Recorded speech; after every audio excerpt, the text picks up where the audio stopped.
Hello guys, আজকে আপনাদের সাথে শেয়ার করতে যাচ্ছি আমাদের ইশাকা হোস্টেলের ৩১০ নম্বর রুমে আমরা কিভাবে একসাথে ৪ জন থাকি তাদের সাথে আজকে আপনাদের সাথে পরিচয় করিয়ে দেবো।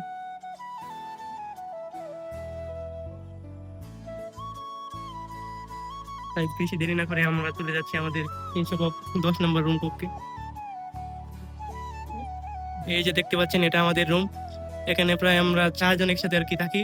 তার মধ্যে এখানে আমি আর কি থাকি, এখানে এখানে আমি থাকি। আর এই বেডে থাকে আমার আরেক ফ্রেন্ড আকরাম। আর আমাদের আরো দুইটা বেড ছিল, ওই দুইটা বেড আমরা বাইরে আর কি রাইখা দিছি।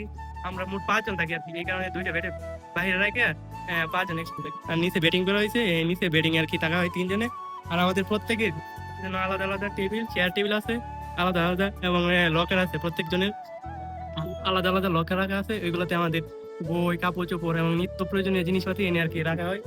আর এটা হচ্ছে আমার টেবিল আর কি, পড়ার টেবিল। এখানে পড়াশোনার জন্য আর কি রাখছি।